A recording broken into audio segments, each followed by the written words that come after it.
Welcome back. Hello, everybody, to the first live cast 2021.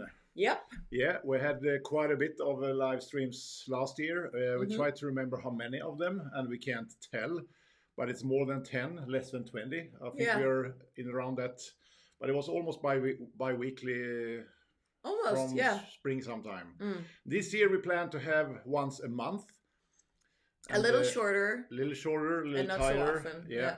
And try to be spot on different topics. And tonight's topic is going to be Mindset. And share some stories from your world. I'll share some stories from my world. And hopefully some inspiration for your mindset on your own there. I'm working a lot with that nowadays, and I'm opening up a second business with that. So I'm doing a lot of that, and open up a new Facebook group for that, and it's called the Champions Mindset.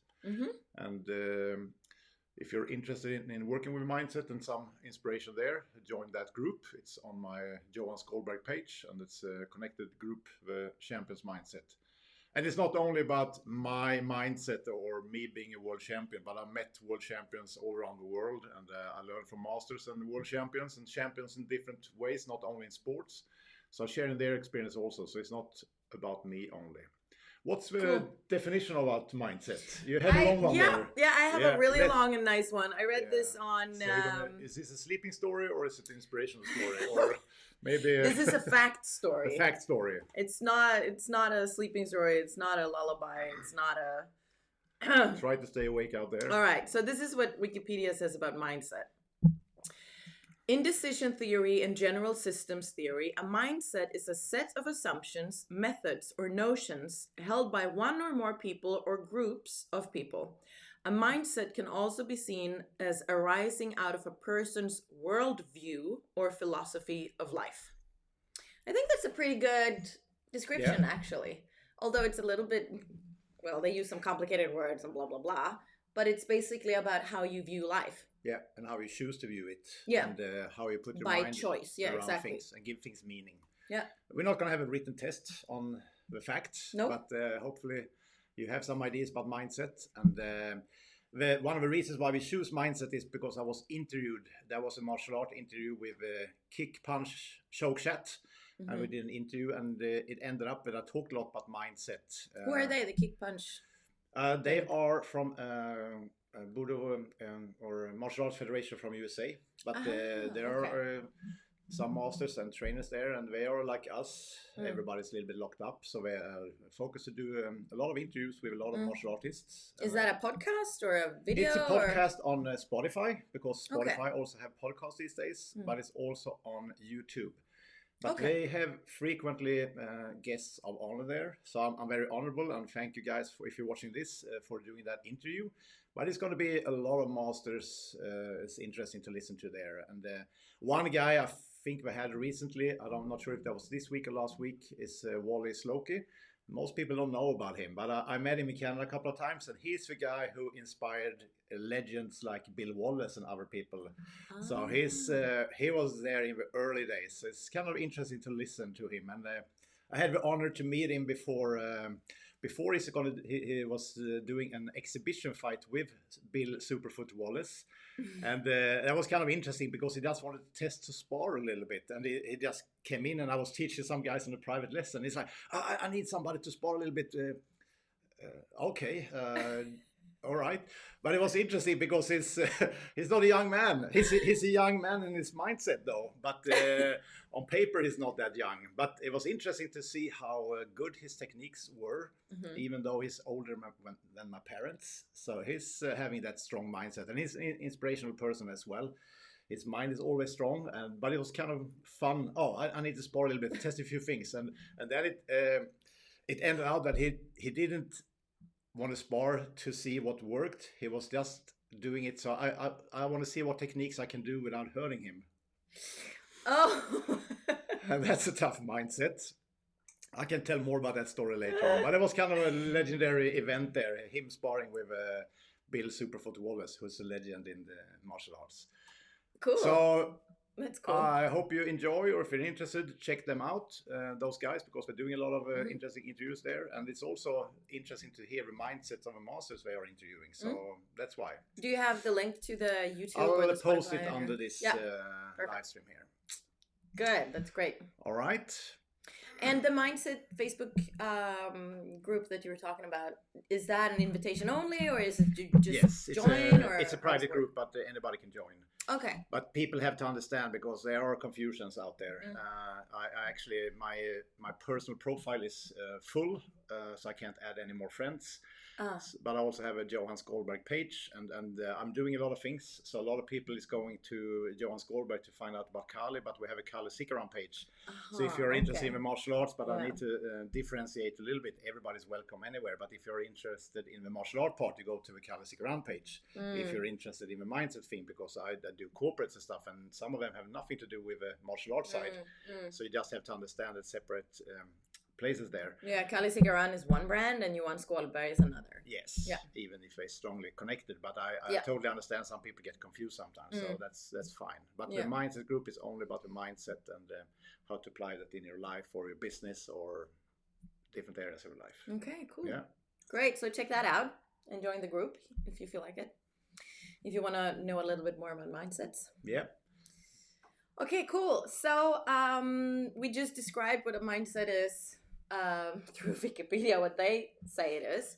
What would you say mindset is? It's your choice to see things and how to give things meaning. So events is happening to all of us, but then how we choose to act on them, or choose to react, or choose to see things, and what kind of meaning we give them affects us so much. So if you want to have feeling sorry or sad about me, I choose to victimize myself and be a victim, and that's something I can manifest internally, or I can manifest it outside so people see me as a victim. Or I can choose to, okay, this is a tough gig, I have to do something to be my best, and that's a choice. And you're probably going to feel a lot better if you do the second choice. And easy to say, it's a lot of quotes, it's a lot of stuff out there, but it's not until you can actually do it yourself that it means something. Otherwise, all the quotes and all the tough gigs and one-liners out there, yes, they are very nice and very good, but the important thing is that you actually can apply it in your life and have that mindset and so be aware about it. Yeah, it's a lot of work with not only your thoughts, but also with your emotions, right? Because when things happen to us, it generates thoughts, and the thoughts generates feelings, and then we act upon the feelings. And a lot of people I don't think a lot of people are not accustomed to just sitting with their feelings for a while and letting everything kind of settle before they act upon it, or before they kind of work with changing their thoughts around the events and so on. Yeah. So do you work with people in how to, because you do a lot of coaching, do you work with people in how to face their emotions and their thoughts? That's part of it, but you also need to do that, find that clarity. It has to be aligned, and has to be aligned with your values and your beliefs. So it's not only to say think different or think like that. It has to be aligned with how you see things and how you value things and how you give things meaning. And you need to analyze that first so you understand. Same thing as you're doing a fight. You have to analyze, why did you get beaten up, or why did you win? Was it your defense, or was it your tactics or strategies? And you have to do the same with your mind. And normally the mind is trickier to figure out. Yeah. In a fight, you can say, yeah, you had a lousy guard, or you had lousy footwork, so that's why you lost. But in the mindset, you have to dig a little bit deeper and figure yourself out. And we always think that I know myself, but when you start to ask a set of questions, you actually start to you open up, and to be honest, it's tough, but it's also interesting, because it's more often than not that you realize, oh, that answer I thought I had is not actually the true answer. That's a tough process, but it's very rewarding. Yeah, in my experience, with my work, the things that I do, I find it very interesting that, because when I work as an actress, I really have to be very open and let my emotions just flow. Yeah. If I stop myself and I think about how I'm going to react to my co-actor, I immediately go up into my head, and that's not very exciting for people to watch. They don't want to see people think. They want to see people react. They want to see people, engage in things. So there's like an on and off thing in my personal life. I have to not let that happen all the time, not let my emotions be the first thing that come out, because then it would just be like an emotional throw up every time I interact with people or with events or whatever. And then in my business, I have to go back into just letting my emotions run. Yeah. And I think something that I heard a couple of years ago has helped me a lot, which is that if you realize that you are not your thoughts and you are not your emotions, you kind of learn how to disconnect the two. And when you want, you can put the two together again. Yeah. I guess that's kind of similar when you're fighting, because when you're fighting, you don't have time to, if you're in a game, you don't have time to stop and think. You just have to go, right? If you see that opening, you just have to go. Yeah. Don't think about your next move, because then you'll lose that second of an upper hand or whatever it is that you have. I'm going to tell a little story about that later on, but it's also, don't think, it's I've seen people running over, really go strong in the first round of a fight, and then they sit down and have a little break for 30, 60 seconds and actually start to feel how much beaten up they were. Because they didn't feel it when they were high on the adrenaline. So they were just running, and I was impressed. Wow, I never seen that before. And then they sit down, let it sink in, and then next round they are terrified. Oh, I don't want to do that again. It's so painful, but I didn't feel it the first round. And it totally flips, which is also interesting. That's very interesting, yeah.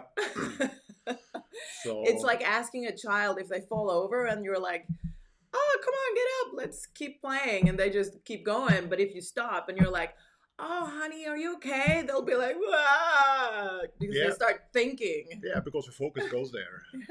And wherever you choose to put that focus, which is part of training also. It's not always like you can choose a different focus, but we do the same. It sounds a little bit harsh, but every time the kids fall, it's like, oh, did you find candy there? No, when the focus is on candy. Yeah. I do that with adults as well, so it doesn't matter. It's perfect when you work as a trainer and people are falling over. Did you find candy there?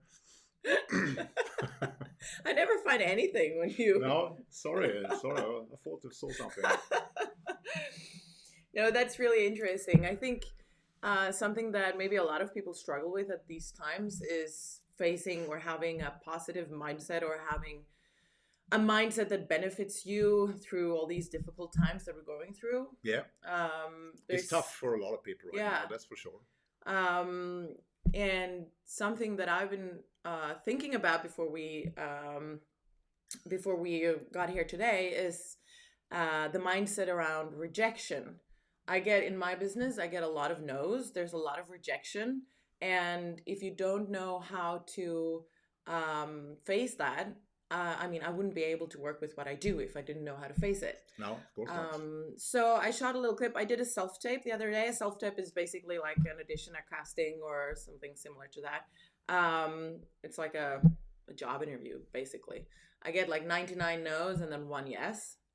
So I recorded a little bit about me talking about it, actually. So you can just, go ahead, play that. Have a look. So something that I'm doing today is a self-tape, and that's something that I do quite a lot of. A self-tape is basically a casting or an audition that I do on my own. I just record it myself and I send it to the casting director. And one of the things about doing castings, auditions, or self-tapes is that you get a lot of rejection. You get a lot of no's. You get a lot of thank you, but no thank you. And you get a lot of silence. No one getting back to you saying anything about nothing. So I've had to learn how to deal with that, because if I were to get hung up on every single no and every rejection I'd ever get, I would be totally ruined. I couldn't be working as an actress. Then this, business, this industry just wouldn't work for me. And I guess that is kind of similar to a work interview or something like that. And so what I've learned to do to handle the potential no's or rejections is that I've learned that every single time I do a self-tape, an audition, or a casting, I have already prepared for something else to focus on after my self-tape is done, so that I have something else to put my mind on. Because if I go about my day afterwards and I don't have anything in particular planned, if I don't have anything to do, I will keep thinking about my audition, how it went, and when they'll get back to me, and what about the deadlines, and this and that, and will I hear anything at all, and so on. And by doing this repeatedly, every time I've had a casting audition or a self-tape, I've had something else to focus on afterwards. With time, I've kind of come to a point where I just completely forget that I've actually even done a casting. I just forget about it. And then when that phone call comes or that email saying, hey, you got the part, I tend to be a little bit surprised, not even sure about what part they're talking about, because I've already forgotten about it. So that is a way that I've worked with my mindset on these things. So mindset is key. Right, Greta? Mwah. Her mindset is get the fuck away from me. So yeah, that's how I do it. All right. All right, yeah. So that's that about rejection. So what do you have to say about that clip? Well, I mean, that's just how I've worked. You know, that's my way of working with it. I'm not saying it will work for anyone, but shifting your focus is a really good way of dealing with a lot of things in life. There's some things that you can't, like, what do you say? You can't dodge it forever. It's going to be there. You have to deal with it sooner or later. But if you can't do anything about it at the moment, try to shift your focus. Focus on something else meanwhile. Yeah. And talk about rejection. Mm-hmm. That's a famous story about Sylvester Stallone. How many years he walked around in Hollywood being rejected for doing the first Rocky. Yeah. I think it was something like 12 years he was walking around with his script. And a lot of people bought the script, but they want to have a different actor. And he said, no, I have to be the one doing it. I think it was 12 years, if I remember correctly. There. Yeah, I think you're right. It was something like that. So talk about dealing with being rejection. Yeah. Didn't he I think he even sold his dog because he needed the money for food or housing or something. And then I don't think it was easy for him. So but he bought the dog back once he got the money for the movie. All right. Yeah. So that was a happy ending. It was a happy ending. You told me about the book the other day that you... Yes, talk about acting and stuff. It's a book with Dean Lincoln. Dean Lincoln, and the name of the book is Winning Presence. And he's actually an actor, or he's teaching actors. And why I felt it was interesting is to talk about how to present yourself and showing up in moments. But the interesting thing was he's been teaching agents. From undercover agents, agents, and he that's a story. That's a great story in that book. How he got into that, and first getting into a room with tough agents, acting. We don't want to have acting, and we need to do other stuff to survive out there. But one old experienced agent came in and said that being able to act has been saving my life multiple times in the work. So it's a good book.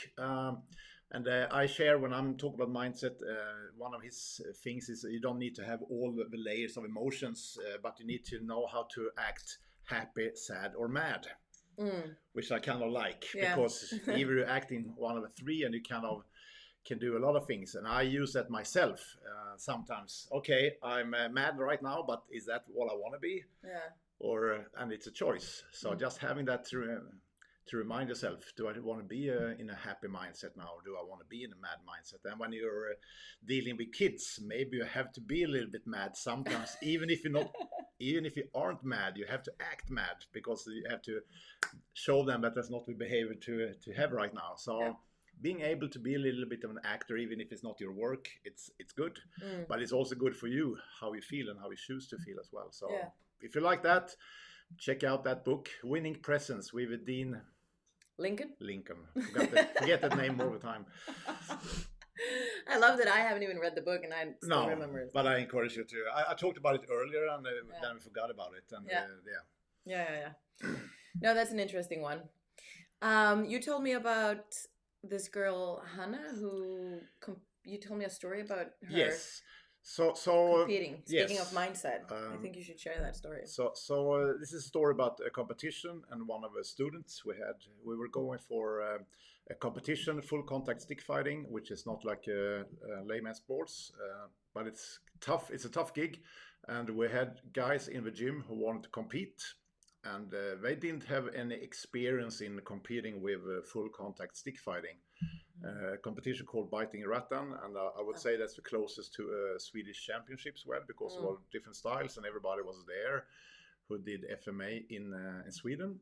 So we only had 3 weeks of preparation, and we knew that they didn't have enough experience for it, so we need to have a tactic to prepare them for that. And of course, for technical training, stamina, and the physical conditioning and everything.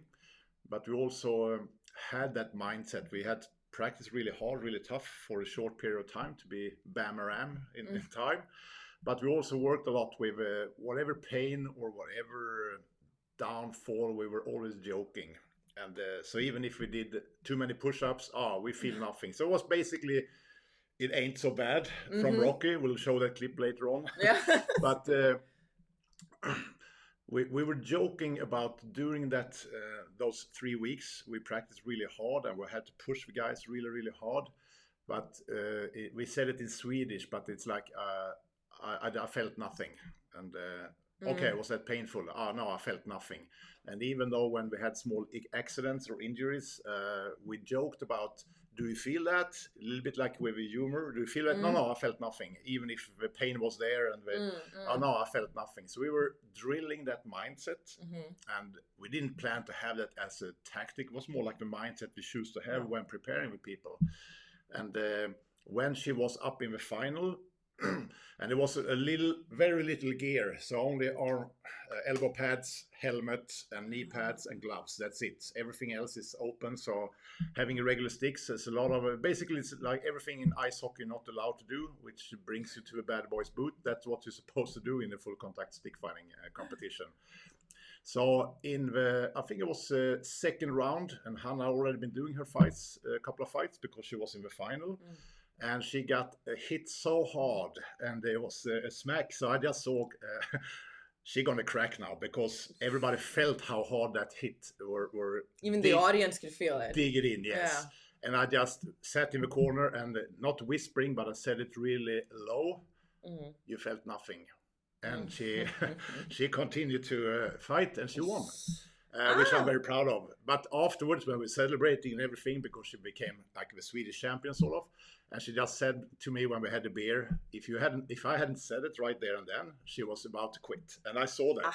I saw, she going to cry, run out off the mat and cry, or she going to continue? And she said it was exactly what I felt. So that's a drilled thing. And if you have practiced that, you can't just do it by, say like this. But if you're practicing again and again and again, then you can do it in moments when it really counts. And there's so many examples like that, but that's a good example how you can just trigger your mind by having the right mindset and do the right choice in the right moment. And you can be a winner. That's amazing. It's a really cool story, actually. Yeah. Imagine having a coach like that with you throughout your day and your day-to-day life. If someone says something nasty. Don't get in ideas now. Too expensive. But we just talked about Sylvester Stallone in Rocky here. It ain't so bad. So we just show a little clip here, because it's basically the same thing here, but old movie, but still good in a way. And if you think about what he's actually doing here, it's actually the same like Hanna did, but he's doing it himself. Yeah, in his way. Have a look at it. Ain't so bad. Ain't so bad. Come on, ain't so bad. You ain't nothing. Come on. You must be crazy or something. I'm crazy. You just a stupid fool. You crazy something. All right, that ain't so bad. It's a bad movie, but it ain't so bad. It's a good mindset. So I hope you can learn something from that.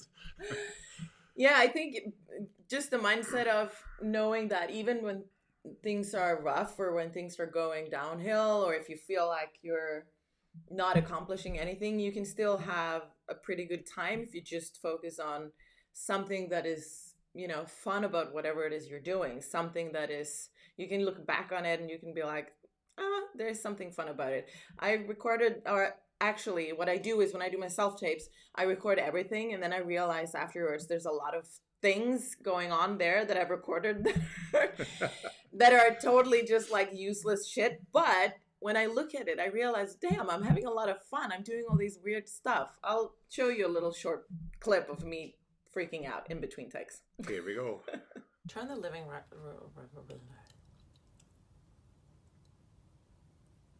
The living room lights. Why the fuck is that such a difficult sentence? Living room lights. Living room lights. What the fuck?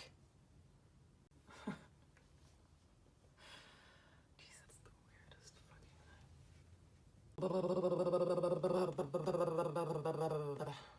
Right. Living room.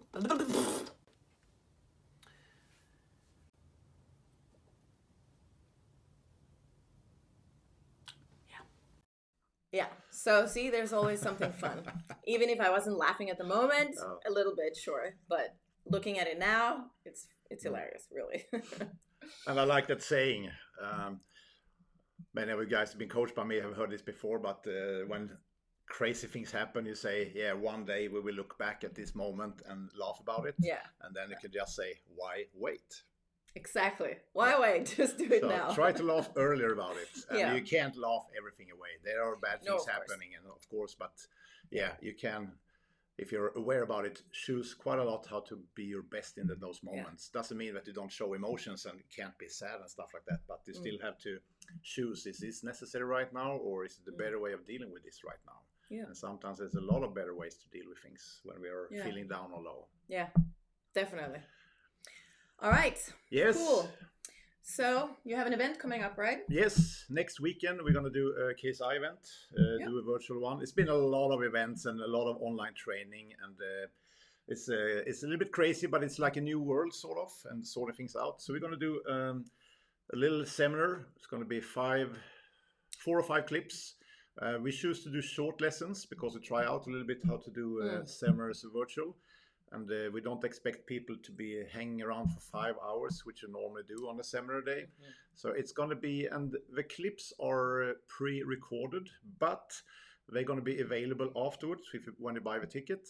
But we're also going to have a Q&A. So even if a clip is pre-recorded for everybody to join in on the training, but we're also going to be, so you can ask any questions and we can keep on working on the session for more time there. So it's going to be live, so it's going to be interaction, but we're not going to have interaction all the time because we feel that the rhythm of a training going to be interrupted all the time. But we're going to have specific times after every class where you can ask. And if you want to ask about the training itself, or if you want to ask anything about Kali Sikaran, that doesn't matter. I don't expect that to be 1,000 people. I got inspired of a KISS concert. They had 250,000 spectators on New Year's Eve.